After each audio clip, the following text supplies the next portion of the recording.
Magandang oras mga katiats, magandang araw sa lahat. Meron tayong bigyan ng reaksyon. Ito'y mga treasure hunters galing ng probinsya, pumunta ng Manila, hinanap ang shop ni Boss Toyo.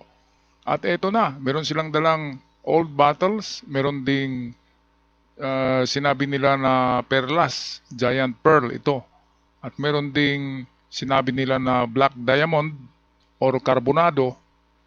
Ang karbonado ay ito'y isang uri ng diamond na mukhang bato na maitim. At meron din silang sabi nila ay meteorite daw na napakalaki.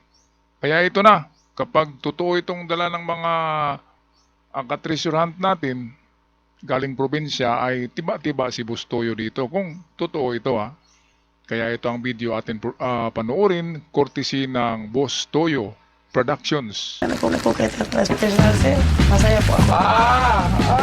Imported na bote. Ang mga reagent bottle na kilala rin bilang media bottles o graduated bottles ay mga lalagyang gawa sa salamin, plastic, borosilicate o mga kaugnay na substance at nilagyan ng mga espesyal na takip o takip.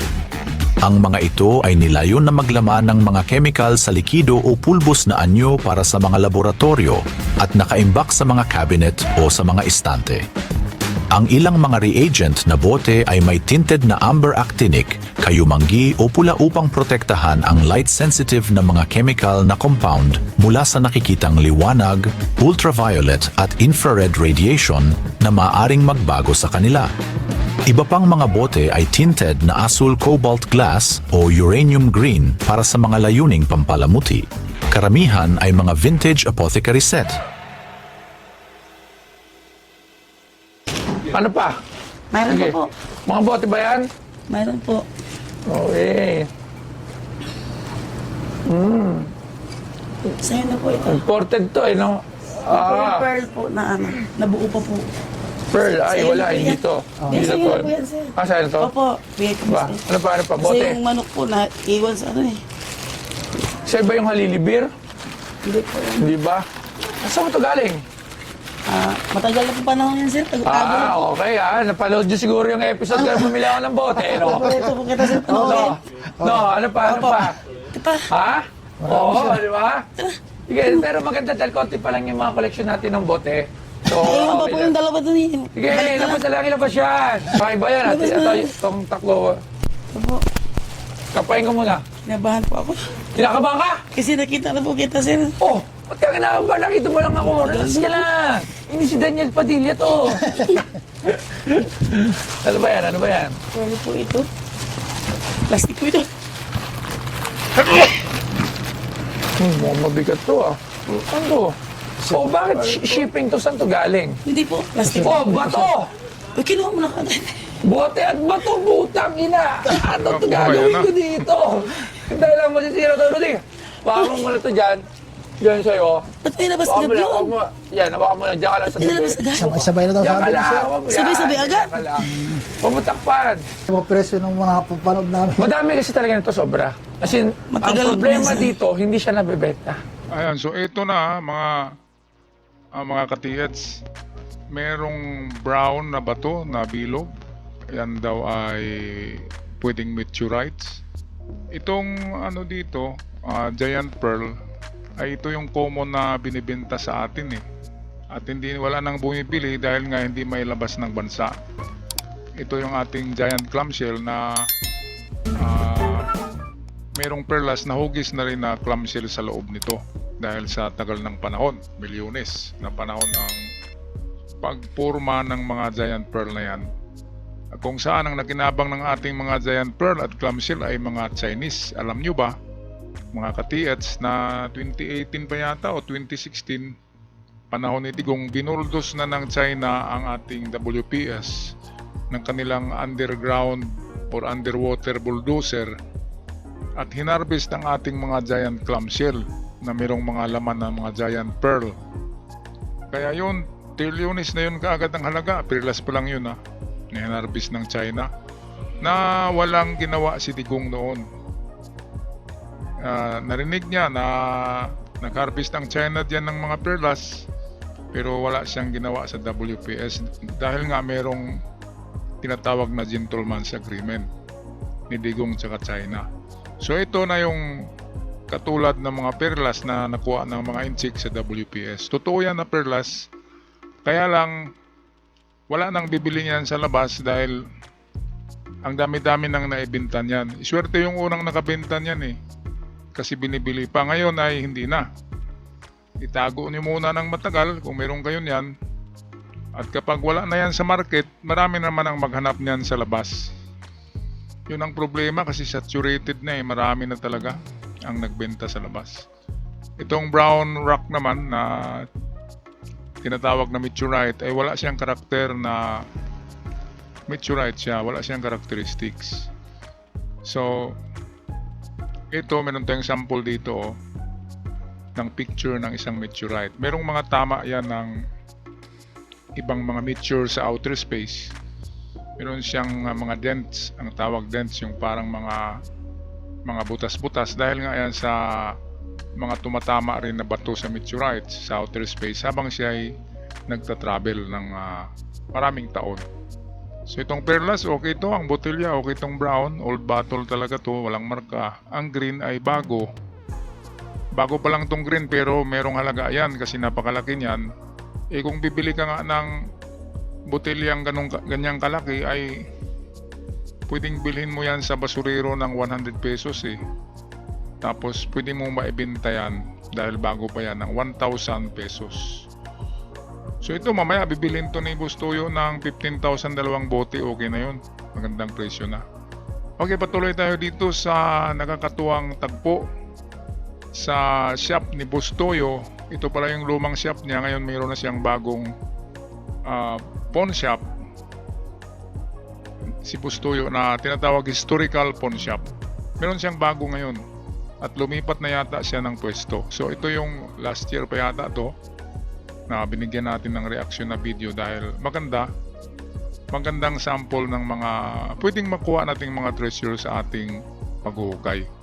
Okay, balik tayo sa video ni Bustoyo. Di ba? Ang daming meron Kasi hindi nila mailalabas na ibang Sa bansa. sobrang mahal daw, sir. Sobrang mahal. Kasi hindi mo mailalabas na ibang bansa, bawal. Bakit gawa mo na sarili kwento? Ang galing mo, te! You're the best! Okay na naman to? Masama siya. Kuya, ano? Ba't ako sa mga puro dahil nagbabato rito, ito naman, ano naman to? Hindi po Pang hilo dyan. ginto. Hindi po, ano po yan? Nasa, ano po yan? Lagayan po. Lagayan. Lagayan ng? Ng baul po. Ng Lagay- baul po. Baul. Nasa lagayan ito ng baul. Hindi po, nasa loob po yan. Nasa loob ng baul nga. Anong baul? Yung noong panahon pa, Ano to? sabi ko daw po, ano yun po? Black diamond daw po. Black Diamond! Opo. Sabi, Hala! Ang mahal nito! Gemstone po, gemstone sabi nila. Gemstone! Opo. Hala! Ignorante po ako yun Gemstone to! Nakakatawa. Hintay lang! Hindi, alam nyo, ang tawag dito, hindi to gemstone at hindi rin to black diamond. Ito ang tinatawag na opal black stone. Wow. Ayan. Ayaw nga. Primitive Indian full. Wow. May primitive. Oo. Indian. Alright. So, anong price nito? Kayo na po. Ano? Mga $100 din, Maganda ng presyo, Alright. Ito na po siya. Ito naman ito isa. Titignan natin, Tsaka yung lagot. Mabigat na nito.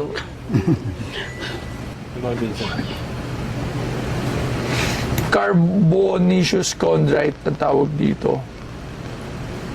Chondrite. So, ang tawag dito is chondrite na bato. Okay? Parang meteorite No? Magkano niyo ba ito binibenta? Wala ka na dyan, sir. Ano, ito naman isa. Jurassic Stone. Nakalagay, Jurassic. Heavy rocks mo, lang. Gusto ko malaman, magkano nyo binibenta itong mga bato na to? Hindi, kasi wala tayo pare-pares alam eh. Gusto ko lang malaman yung idea. Wala ka na, Mura sir. na lang, sir. Wala Binilawan ka na, nila sir. siguro yan. Bawasan na lang ninyo kasi... Walang niya yung mura mo ate, 1 million. Kasi kailan pa binawasan. nagmumura yung 1 million? 1 million Bawasan daw. nila, sir. 1 million daw mga katiits, 1 million. Ay nako. Meron namang Google ngayon, di ba? Bago tayo pupunta ng mga pawn shop, kung ano mang shop pupuntahan o kay Bustoyo, ay of course search muna natin sa Google kung malapit ba sa katotohanan ang daladalan yung bato. Kasi may bibigat yan eh, tapos dala ng dala kayo. Paano kung hold upin kayo? Ibibigay nyo ang bato, ang bigat-bigat, di ba? Mahirapan yung hold upper eh. Kaya dito kasi kikita naman si Bustoyo sa mga video niya, di ba? Sa kanyang episode, ay okay rin kahit na walang ano to. Kahit na walang halaga ang bato, ay pwede na kasi kikita naman si Bustoyo sa video na to. Siguro kikita siya ng mga 10,000 o 20,000 after 1 month. Sa video pa lang yun ha. Tapos yung bili niya sa bote 15. So tabla-tabla na, di ba mga kababayan? Pero maganda yung bote. Yung brown ay antique talaga yun. Yung green, yun yung bago. Pero magagamit yun eh. Paglalagyan mo ng mga ano, ng suka, di ba? Suka na may mga spices. O lalagyan mo ng bino na mayroong ginseng, di ba? Maganda yung ganong botelya. Kunti lang yung mga bote na ganyang kalaki. Talagang imported yan.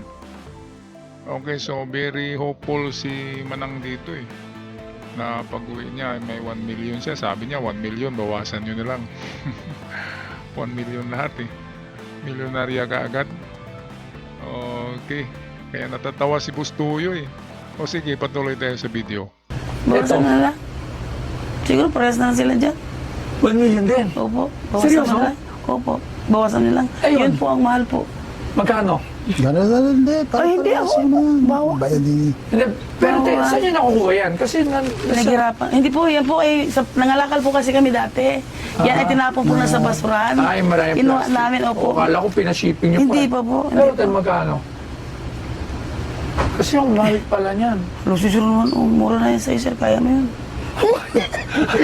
Nag-isip pa ako, Lord. Maraming po salamat po, Panginoon, sa inyo po. Okay, magkano yung binibenta? Kaya na po dyan, bahala sir. Hindi, pero magkano yung binibenta yung bote? Hindi, 10,000 na lang po yan. Tapos ito po ay, mayroon po itong ano, kasi ito po may 16, 18 grados ng ano. Magkano benta na, magkano bilhin natin sa yung kulay green na yung nakaraan? Magkano yung bilhin niyo doon?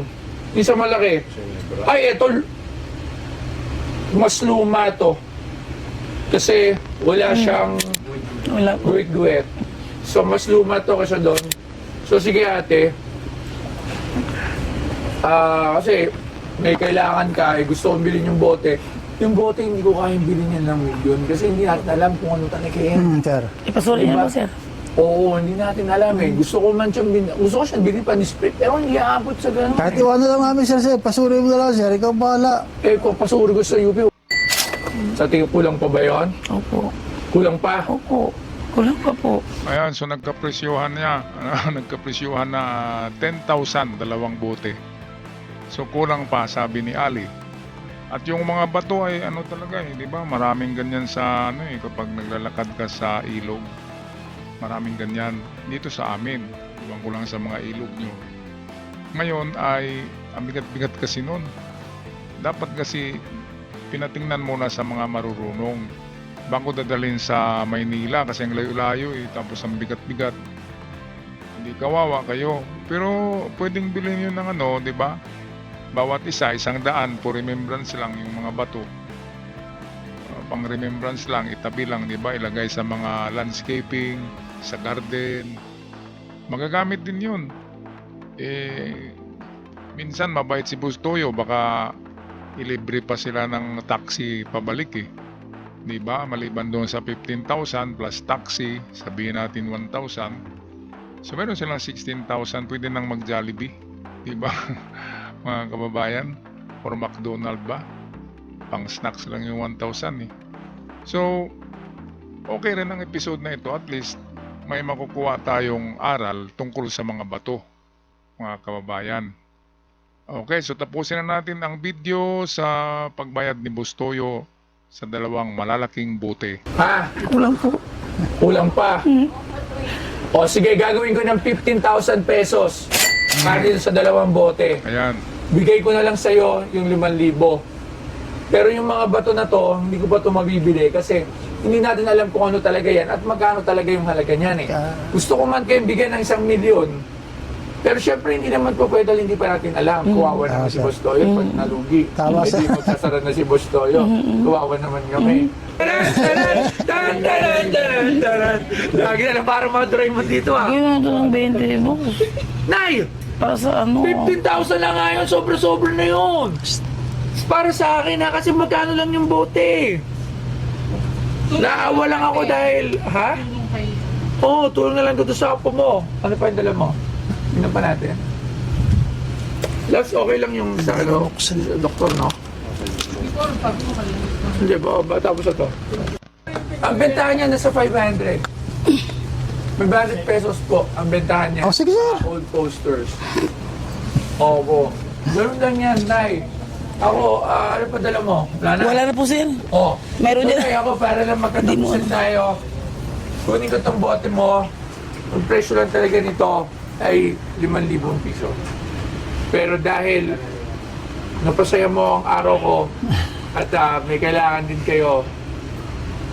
Sige po. Ano? Bahala ko eh. Bigyan ng 15,000 si nanay. tsaka Ayan, si so tatay. okay na. 15,000 pesos. Sulit na rin yan. Pero ito, perlas to eh. Itong nasa lamesa na maputi. Perlas yan, kaya lang wala nang bibili niyan. Kasi ang dami-dami na niyan sa Pilipinas. Dahil nga nung nakaraang 5 taon, di ba, ay daming nag-treasure hunt ng mga ganyan. At nagsilabasan yung mga Jurassic na mga clamshell eh. Kaya punong-puno ng market ngayon sa international market ng perlas, kaya hindi na binibili.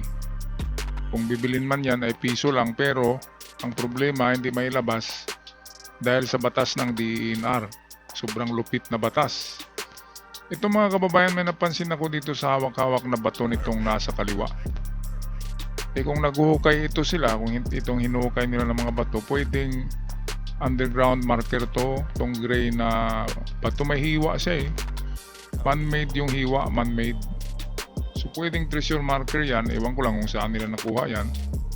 Kapag nakuha to sa underground ng 1 or 2 meters deep sa ilalim ng lupa, pwedeng marker siya.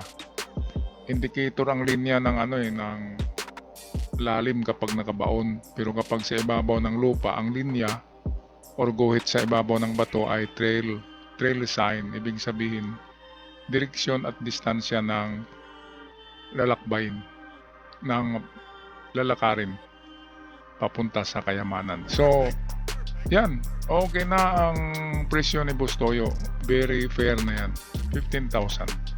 Kudos kay Bustoyo kahit na ganito to, pero meron din siyang sa history. Meron din siya, ang iba kapag yumaman wala nang pakialam sa mga ganyan. So okay na rin kahit na minsan barat si Bustoyo, naaaliw din tayo mga kababayan. Alright, maraming salamat sa lahat ng ating mga katiyats at sa mga bago pa lamang nakabisita sa channel. Huwag kalimutan mag-subscribe. Maraming salamat. Hanggang sa muli.